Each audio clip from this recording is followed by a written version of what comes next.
وسلم کے پاس آ کر بیٹھ گیا اور کہنے لگا جی میں قریب ہو جاؤں آپ کے لگا ہو جاؤ. ہو گیا قریب. پھر کہتے جی میں اور قریب ہو جاؤں. اور ہو جاؤ 3 دفعہ تاکہ وہ آپ کے ساتھ آ کر نئی گھٹنوں کے ساتھ گھٹنے ملا کر بیٹھ گیا اور اپنے ہاتھ اس نے اللہ کے نبی صلی اللہ علیہ وسلم کے رانوں پر رکھا. پھر اس نے کچھ سوالات کیے. اس سے یہ بات سمجھ آتی ہے کہ بندے نے استفادہ کرنا ہو کسی استاد سے، معلم سے، ٹیچر سے، تو اس کے قریب ہو کر بیٹھنا چاہیے. اس کا فائدہ یہ ہوگا کہ آپ توجہ کے ساتھ استاد کی بات سن سکیں گے.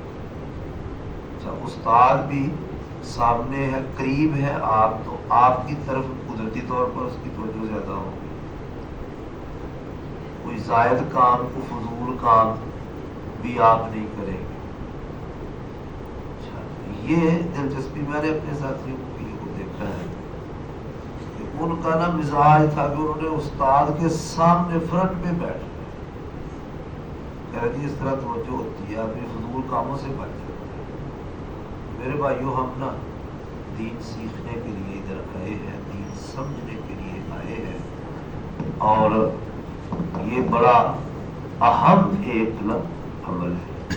اللہ کے نبی صلی اللہ علیہ وسلم کی حدیث ہے، آپ سنتے رہتے ہیں، من یرد اللہ بہ خیرا یفقہہ فی الدین. اللہ تعالیٰ جس کے ساتھ خیر و بھلائی کا ارادہ کرتا ہے، جس کے ساتھ اللہ خیر و بھلائی کا ارادہ کرتا ہے، تو اللہ اسے دین کی سمجھ عنایت کرتا ہے. تو دین کی سمجھ حاصل کرنے کے لیے پھر وہ دلچسپی، وہ شوق، ولولہ، سستیوں کو دور کرنا، چوکس ہو کر استاد کے سامنے بیٹھنا، ساری چیزیں اس میں. ہمارے نوجوان پتہ نہیں کیا بات ہے، تو میں اس حوالے سے محسوس ہوتا ہے کہ کچھ زیادہ ہی حساس سا ہوں کہ بھائی نا بعض دفعہ کلاس میں نا نیند کے مزے لے رہے ہوتے ہیں. اچھا بعض دفعہ نا بیٹھ جاتے ہیں ٹیک لگا کے. ٹیک لگا کے بھی میں نے کئی دفعہ دیکھا ہے حدیث کی کتاب پہ نا ٹیک لگا لیتے ہیں. جب بعض دفعہ قرآن کی تفسیر اس پہ ٹیک لگا لیتے ہیں. میں کہتا ہوں دیکھو یہ تو ویسے بے ادبی ہے. ایک دن میں بات کر رہا تھا بھائیوں سے کہ جو کتاب ہے نا وہ اگر انگلش کی بھی ہے نا تو وہ آپ کا استاد ہے، آپ کو اس کا احترام کرنا چاہیے. تو خاص کر پھر اگر قرآن ہے، قرآن کی تفسیر ہے، حدیث ہے، تو اس کا احترام. اچھا میں ٹیپ لگائیں گے تو اس کا کیا مطلب؟ میں تو صاف صاف بھائیوں کو کہتا ہوں کہ یہ ٹیپ لگا کر جو بھائی بیٹھتے ہیں نا کلاس میں، وہ کہتے ہیں کہ میں تیار ہوں، نیند کو دعوت دے رہے ہیں کہ آ جاؤ میں تیار ہوں. میرے بھائیوں دلچسپی والی بات جو ہے نا پھر نہیں ہے. اس لیے بھائیوں سے گزارش ہے، اللہ تعالیٰ نے آپ کو چنا ہے دین کے لیے اور علوم اسلامیہ کے حصول کے لیے، تو دلچسپی پوری لیں، پوری محنت کریں، کوشش کریں، اپنا ٹائم جو ہے وہ ضائع نہ کریں، اور زیادہ سے زیادہ ٹائم جو ہے نا اس طرف لگائیں، اور خود بھی کام کریں اور دوسروں کو بھی کام کرنے کا موقع دیں. کلاس میں آپس میں بھائی بعض دفعہ بات کرنے لگ جاتے ہیں. اس سے ظاہر بات ہے کہ استاد کی اگر توجہ ہوگی تو وہ پریشان ہوگا، یا اور کچھ نہیں تو یہ تو نقصان بہرحال ہونا ہے نا کہ استاد جو آپ سے بات کر رہا ہے وہ آپ سے مس ہو رہی ہے، جبکہ آپ آئے کس لیے؟ استاد کی باتیں سننے کے لیے، کیچ کرنے کے لیے، محفوظ کرنے کے لیے، یاد کرنے کے لیے آئے ہیں نا. تو آپ کو انداز ہی ایسا اگر اختیار کریں گے تو وہ اچھا نہیں ہو. کلاس کا مسئلہ ہو یا ویسے بھی آپ کہیں بیٹھے ہوئے ہیں، مثال کے طور پر کوئی نماز پڑھ رہا ہے، آپ پاس بیٹھے باتیں کرنے لگ جائیں گے تو ظاہر ہے نمازی کو پریشانی ہوگی. اور بھائی کے لیے، خاص کر نمازی کے لیے پریشانی کا سبب بننا بھی اچھا نہیں ہے۔ ویسے تو آدمی کی طبیعت جو ہے وہ اس طرح کی ہونی چاہیے کہ اگر کوئی صورتحال کو بن صحیح نہیں ہے، یہ بچنا ہے اور کوئی نماز پڑھ رہا ہے تو اس کو سکون کے ساتھ نماز پڑھنے کا موقع دینا ہے، یہی ہماری اصل ذمہ داری ہے۔ ویسے میں بات سمجھا رہا ہوں، تھوڑی سی کر رہا ہوں کہ اگر کوئی صورتحال بن گئی ہے تو چلو بعض دفعہ نا ضرورت کے تحت بات ہوتی ہے۔ ہمارے یہاں تو اس طرح کا کام جو ہے عام نہیں ہوتا، زیادہ تر نا بس ہم سمجھتے کہ خیر فارغ بیٹھے ہوئے ہیں، چلو وہ 2-4 گھنٹے لگا لیتے ہیں، تو یہ تو بہرحال طرز عمل اچھا ہے ہی ہے۔ لیکن اگر کوئی صورتحال بن گئی ہے تو نماز پڑھنے والے کو نماز جاری رکھنی چاہیے۔ وہ واقعہ بڑا مشہور ہے اس حوالے سے کہ اللہ کے نبی صلی اللہ علیہ وسلم خطبہ ارشاد فرما رہے تھے، ایک آدمی آیا اور آ کر بیٹھ گیا۔ آپ نے اسے پوچھا بھی 2 رکعتیں پڑھی ہیں؟ کہا جی نہیں پڑھی۔ اور پھر آپ نے فرمایا قم فصلی رکعتین، اٹھو 2 رکعتیں پڑھو۔ اب 2 رکعتیں آپ نے اس کو کہا نا پڑھو، تو آپ نے اپنا خطبہ روکا تو نہیں نا، خطبہ آپ نے جاری رکھا ہے۔ اسی طرح کو آدمی خطبے کے دوران آتا ہے تو 2 رکعتیں پڑھنے کے بغیر نہیں نہ بیٹھتا، 2 رکعتیں پڑھنی ہے۔ ویسے بھی مسجد میں نہیں بیٹھنا 2 رکعتیں پڑھنے کے بغیر، اور خطبہ ہو رہا ہو پھر بھی 2 رکعتیں پڑھنی ہے، حکم آ رہا ہے اس حوالے سے۔ اگر نماز آدمی پڑھ رہا ہو، پاس بات چیت کر رہا ہو اور نماز پڑھنے والا نماز پڑھ ہی نہ سکتا ہو تو آپ نے یا تو خطبہ اپنا روکنا تھا یا اس کو کہنا تھا ذرا ٹھہر جاؤ، پھر ٹھہر کے 2 رکعتیں پڑھ لیں۔ اس لحاظ سے اگر کوئی صورت بن جائے کہ آپ کے پاس کو بات چیت کو کر رہا ہے، مناسب انداز سے اس کو آپ روک سکتے ہیں، کوئی تنقید کر سکتے ہیں، کر دینی چاہیے، بعد میں اچھے تار میں سمجھا دینا چاہیے۔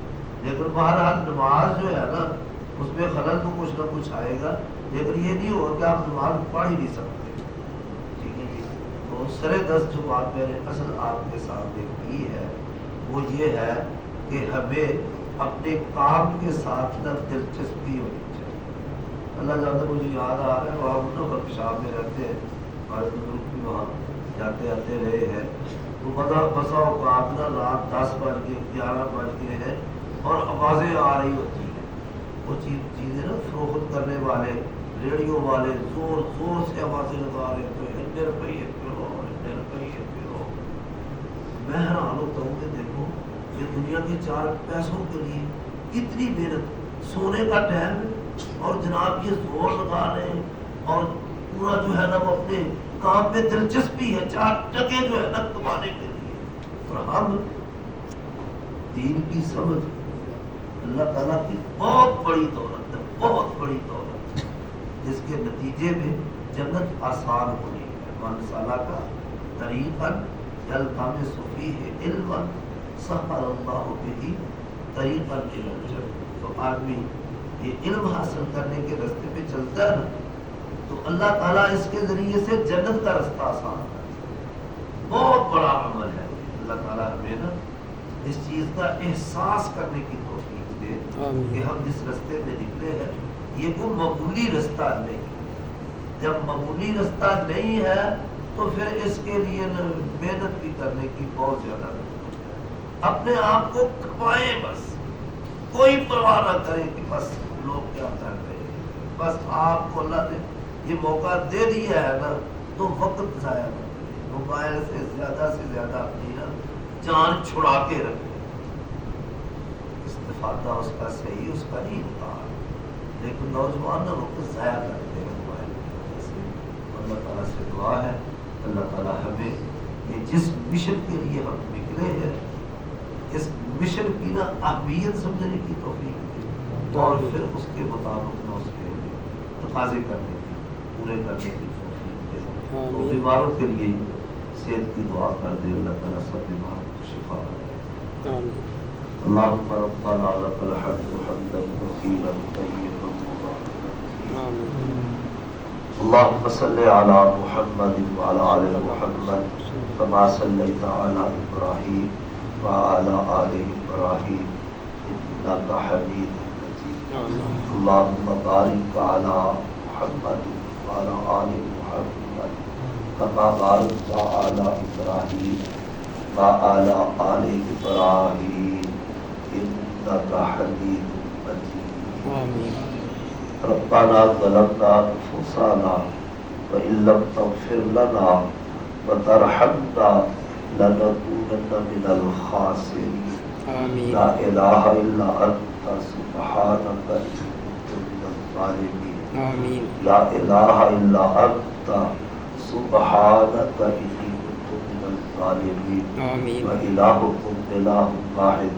لا إله إلا هو الرحمن الرحيم ألف لام ميم الله لا إله إلا هو الحي القيوم أذهب البأس رب الناس أذهب البأس رب الناس واشف أنت الشافي واشف أنت الشافي لا شفاء إلا شفاؤك لا شفاء إلا شفاؤك شفاء لا يغادر سقما أذهب البأس رب الناس أذهب البأس رب الناس واشف أنت الشافي لا شفاء إلا شفاؤك لا شفاء إلا شفاؤك شفاء لا يغادر سقما اللهم وفقنا لما تحب وترضى اللهم أحسن عاقبتنا في الأمور كلها